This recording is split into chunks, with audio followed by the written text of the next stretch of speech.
Unified 911, anong matutulong namin sa'yo? Anya ti may tulong miken ka po. Anong may tatabang ko sa Unsay imo? akong ikatabang nimo? Ngini makadabang na misal ka no. Sa anumang wika o dialekto, may tulong na darating sa iyo.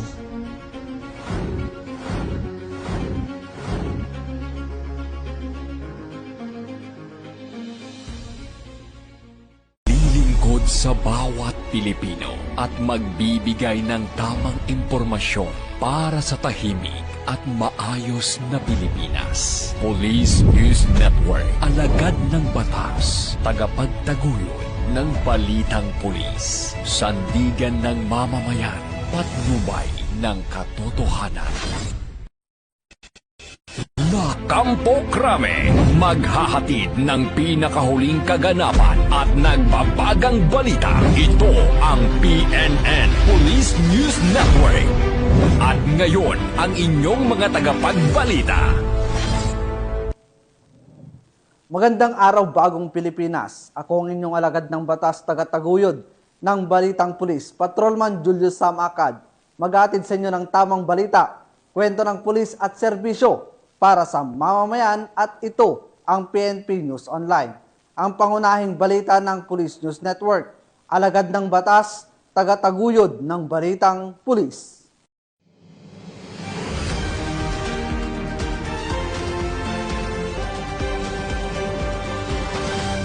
Ngayon ay araw ng linggo at narito ang mga balitang nakalap ng ating PNN correspondents sa loob ng linggong ito.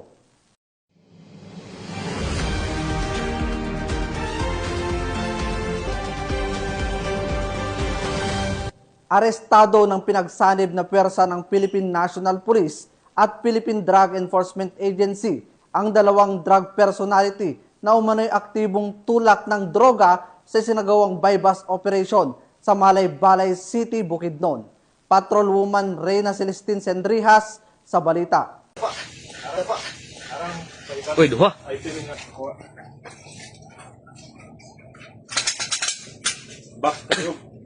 Nasa 34,500 pesos halaga na hinihinalang shabu ang nakumpiska sa dalawang individual na drug suspect sa isinagawang joint bypass operation ng mga operatiba ng Provincial Intelligence Unit, PIDEA 10 at Malaybalay City Police Station sa Barangay 1, Malaybalay City, Bukidnon. Kamo mga arestuhon sa sala ng pagbaligya og illegal nga droga under Republic Act 9165. Kamo adunay katungod sa pagpakahilom. Kamo adunay katungod sa pagkuha sa inyong kaguliyong abogado. Kanan yung istorya, mahinyong pabor o batok kaninyo sa tanang hukuman sa Pilipinas. Kinilala ni Police Lieutenant Colonel Jopet Paglinawan, hepe ng Malaybalay City Police Station, ang mga suspect na sina alias Janjan, 20 anyos, at alias Raprap, 22 anyos, mga lalaki at residente ng nasabing lugar. Bandang alas 4:46 ng hapon ng ikasaang operasyon ng mga operatiba na nagresulta sa pagkakaresto sa dalawang suspect at pagkakakumpiska ng mga pakete ng hinihinalang shabu na may street value na 34,500 pesos at isang 500 peso bill na ginamit bilang bypass money. Nahaharap ang mga suspect sa kasong paglabag sa RA 9165 o Comprehensive Dangerous Drugs Act of 2002. Mula dito sa Police Regional Office 10, ako ang inyong Police News Network Correspondent, Patrolwoman Reyna Celestine Sendrijas, alagad ng batas, tagataguyod ng Balitang Pulis. Maraming salamat, Patrolwoman Sendrijas. Bumagsak sa kamay ng mga otoridad ang dalawang individual matapos silang mahuli sa isang bypass operation na isinagawa ng mga otoridad sa Aurora, Zamboanga del Sur. Nakibalita dyan si Patrolwoman Joanna Marie Soriano. Isang 17 anyos na babae at isang 21 anyos na lalaki ang naaresto sa ikinasang anti-illegal drug bypass operation ng mga tauhan ng MPS, katuwang ang Zamboanga del Sur Drug Enforcement Unit at sa koordinasyon ng PIDEA 9 bandang mag-aalas 6 ng umaga nitong Oktubre 7 taong kasalukuyan sa Purok Lumboy, Barangay Rumarate, Aurora, Zamboanga del Sur. Ayon sa ulat ng pulisya, isang sales lady at grade 9 student, habang ang lalaki naman ay walang trabaho at college level. Ang dalawa ay parehong residente ng Purok San Francisco, Barangay Campo 1, Aurora. Sa operasyon, nasamsam mula sa kanila ang tinatayang 5 gramo ng hinihinalang shabu na may standard drug price na higit kubo lang 34,000. Nakuha rin sa lugar ang mga sumusunod na ebidensya. Isang malaking sachet at isang medium sachet na hinihinalang shabu. Isang 1,000 peso bill na ginagamit bilang buy-bus money. 9 na piraso ng 1,000 budel money. 2 cellphone. Isang blue bag Kawasaki Badja motorcycle na walang plaka. Ang nakumpiskang droga ay dinala sa Zamboanga del Sur Forensic Unit sa Camp Abelon, Pagadian City para sa pagsusuri, habang ang mga naarestong sospek ay nasa kustodiya ng Aurora MPS para sa karampatang disposisyon. Patuloy na pinag-iigting ng kapulisan ang kampanya kontra ilegal na droga upang mapanatili ang katahimikan at kaligtasan sa komunidad. Mula dito, Zamboanga Peninsula, nagbabalita, ako ang inyong PNN correspondent, Patrolwoman Joanna Marisoriano, alagad ng batas, tagataguyod ng Balitang Pulis. Maraming salamat, Patrolwoman Soriano. Nasamsamang mahigit 60,000 piso halaga ng shabu mula sa isang individual sa sinagawang buy-bus operation ng PNP sa Dato Odinsin Suat, Maguindanao del Norte. Alamin ang detalye ng report mula kay Patrolwoman Veronica Lagi. Nasabat ang 68,000 pesos halaga ng shabu mula sa naarestong individual sa isinagawang drug buy-bus operation ng mga otoridad sa Sheriff Agwak Road, Barangay Tumantaka, Dato Odinsin Suat, Maguindanao del Norte. Ito lamang ikadalawa ng Oktubre taong kasalukuyan. Kinilala ni Police Lieutenant Colonel Esmael A. Madin, Chief of Police ng 2 MPS, ang suspect na si alias Woods, 37 anyos na residente ng Barangay Gang Sultan, Kudarat. Matagumpay na naaresto ang suspect ng mga tauhan ng Dato Odinsin Suat MPS at Municipal Drug Enforcement Unit matapos maaktuhang ito na gumagawa ng illegal na transaksyon ng hinihinalang shabu. Nakuha mula rito ang 18 piraso ng heat seal transparent plastic sachet na naglalaman ng pinaghihinalaang shabu na may tinatayang timbang na 10 gramo at nagkakahalagang 68,000 pesos. Isang cellphone, isang driver's license, isang motorsiklong Suzuki Rider, 500 peso bill at budel money. Ang suspect at mga nakumpiskang ebidensya ay nasa kustodiya na ng naturang istasyon para sa dokumentasyon at posibleng mahaharap sa kasong paglabag sa Republic Act 9165 o Comprehensive Dangerous Drugs Act of 2002. Ang operasyon ay isinagawa bilang bahagi ng pinaigting na kampanya ng PNP laban sa iligal na droga, partikular sa pagtutok sa mga target na personalidad na sangkot sa mga iligal na aktibidad upang mapanatili ang isang ligtas at mapayapang Bangsamoro. Mula rito sa rehiyon ng Bangsamoro, ako ang inyong Police News Network correspondent, Patrolwoman Veronica Lagi, alagad ng batas, tagataguyod ng Balitang Pulis. Maraming salamat, Patrolwoman Lagi. Nasawi ang isang pinuno ng Communist Terrorist Group matapos ang isang inkwentro sa pagitan ng mga operatiba ng PNP at AFP sa Lambunaw, Iloilo, habang isinasagawa ang paghahain ng warrant of arrest laban sa kanya. Narito ang report mula kay Patrolwoman Ledeline Bansagon. Bilang bahagi ng patuloy na kampanya ng Philippine National Police laban sa kriminalidad, terorismo at insurhensya, matagumpay na nagsagawa ng operasyon ng pinagsanib na pwersa ng PNP na nauwi sa inkwentro habang isinasagawa ang paghain ng warrant of arrest laban sa mga kilalang leader ng Communist Terrorist Group nito lamang 5 ng Oktubre taong kasalukuyan sa Barangay Gubaton, Lambunaw, Iloilo. Kinilala ni Police Captain Jose Winston Biadog, officer in charge ng Lambunaw MPS, ang mga suspect na sina alias Ted, 68 taong gulang, at residente ng Barangay San Juan Molo, Iloilo City, at alias Badong, residente ng Barangay Gubaton, Lambunaw, Iloilo. Ayon sa ulat ng Lambunaw Municipal Police Station, isinagawa ang operasyon ng pinagsanib na pwersa ng mga tauhan ng Regional Intelligence Division, PNP Intel Group, Regional Mobile Force Battalion 6, Lambunaw MPS, Philippine Army at iba pang kaukulang unit ng pulisya at militar. Layunin ng operasyon ay patupad ang mga warrant of arrest laban kay alias Ted para sa kasong attempted murder at double attempted murder sa ilalim ng criminal case number 221283 at 14179. Sa pagtugon ng mga kapulisan sa lugar upang ipatupad ang nasabing warrant, agad na nagpaputok ng baril ang mga suspect na nagresulta sa isang palitan ng putok.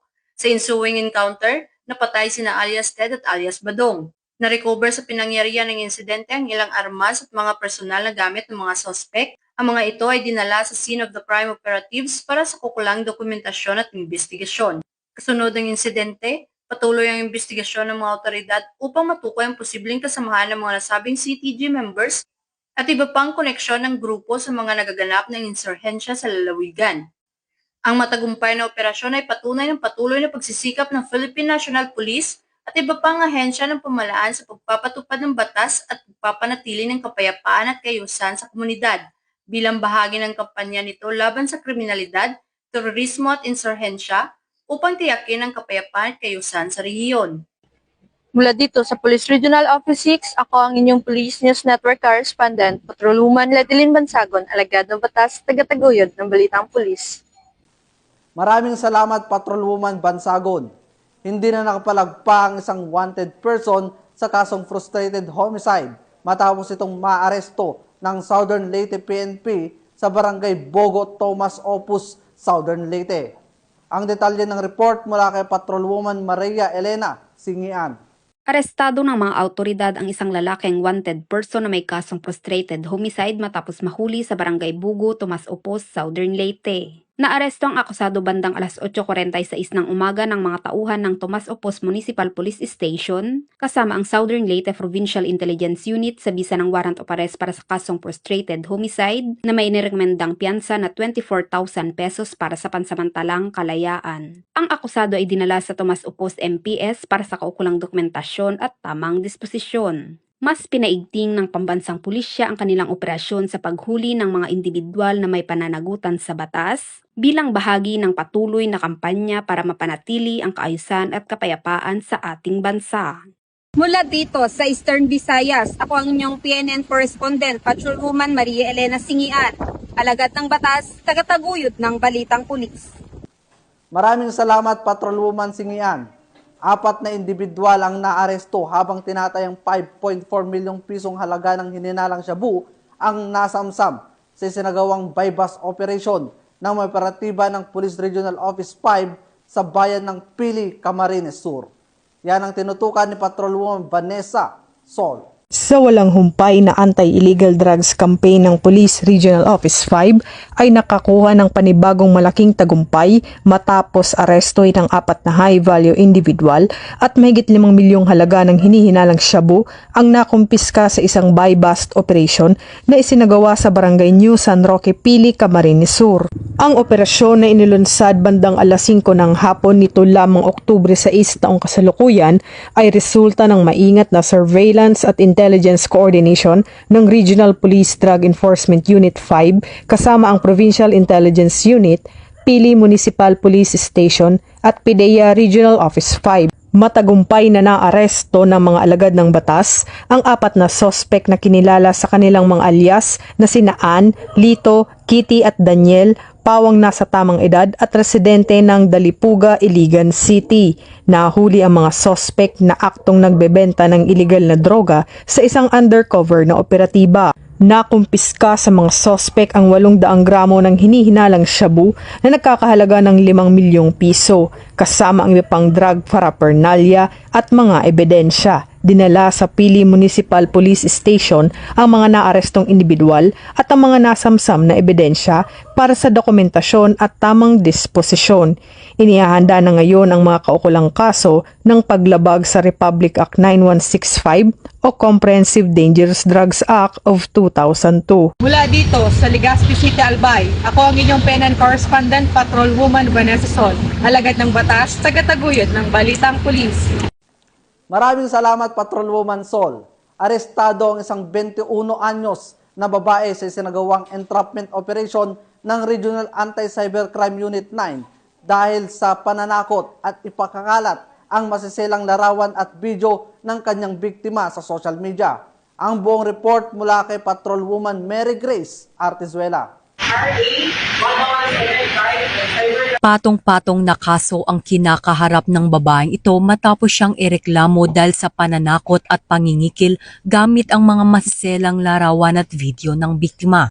Nakipagkasundo ang suspect sa biktima na makipagkita sa Barangay San Jose, Gozo, Zamboanga City na naging daan upang isagawa ng mga tauhan ng Regional Anti-Cybercrime Unit 9 katuwa ang Zamboanga City Police Station 11.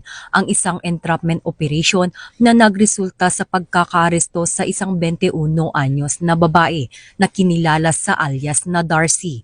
Nahaharap ngayon ang suspect sa mga kasong grave coercion, photo and video voyeurism at robbery with violence against or intimidation of persons. Mula dito sa Campo Crame, ako ang inyong PNN correspondent, Patrolwoman Mary Grace Artizuela, nagbabalita para sa Police News Network, alagad ng batas, tagataguyod ng balitang pulis. Maraming salamat, Patrolwoman Artizuela. Lalaking may patong-patong na kaso na tinaguri ang top 1 municipal most wanted person arestado sa operasyon ng miyembro ng Alcala Municipal Police Station. Police Staff Sergeant John Del Supremo, ibalita mo. Naaresto ng mga operatiba ng pulisya ang isang top 8 regional most wanted person na kasalukuyang nanunungkulan bilang SK chairman sa Batac City, Ilocos Norte nito lamang ika-6 ng Oktubre taong kasalukuyan. Inilala ang akusado na si alias Janjan, 24 anyos, binata at residente ng Barangay Camgidan, Batac City, Ilocos Norte. Bandang alas 9:32 ng umaga, isinagawa ng mga tauhan ng Batac City Police Station ang operasyon alinsunod sa warrant of arrest na nilagdaan ni Honorable Felix G. Salvador, Presiding Judge, Regional Trial Court, Branch 17, 1st Judicial Region, Batac City, na nagresulta sa pagkakaaresto ng nasabing individual kaugnay sa kasong sexual assault na may piyansang nagkakahalaga ng 200,000 piso at rape na walang kaukulang piyansa. Matapos ang pagkakaaresto, dinala si alias Janjan sa City Health Office para sa kinakailangang medical examination bago siya ihatid sa istasyon ng pulisya para sa dokumentasyon at kaukulang disposisyon. Samantala, pinuri naman ni Police Brigadier General Dindo R. Reyes, Regional Director ng Police Regional Office 1, ang mabilis na aksyon ng Batac City Police Station at iginiit ang patuloy na pagtupad ng kapulisan sa kanilang tungkulin. Ayon sa kanya, ang tagumpay ng operasyon ay patunay ng paninindigan ng PNP na walang sinuman ang higit sa batas at na ang sinumang lumabag ay pananagutin, anuman ang estado sa lipunan. Mula dito sa Ilocos Region, ako ang inyong PNN correspondent, Police Corporal Rafi Viloria, alagad ng batas, tagataguyod ng balitang pulis. Sa ngalan ng pamunuan ng Philippine National Police sa pangunguna ni Acting Chief PNP, Police Lieutenant General Jose Melencio Nartates Jr. at sa pamumuno ni President Ferdinand Bongbong Marcos Jr., kami ay maglilingkod sa bawat Pilipino at magbibigay ng tama at balanseng balita bilang bagong PNP para sa bagong Pilipinas. Mula rito sa tanggapan ng tagapag-ugnay ng pambansang pulisya, ako ang inyong alagad ng batas, tagataguyod ng balitang pulis, Patrolman Julius Sam Acad, maghatid sa inyo ng tamang balita, kwento ng pulis at serbisyo para sa mamamayan, at ito ang PNP News Online, ang pangunahing balita ng Police News Network.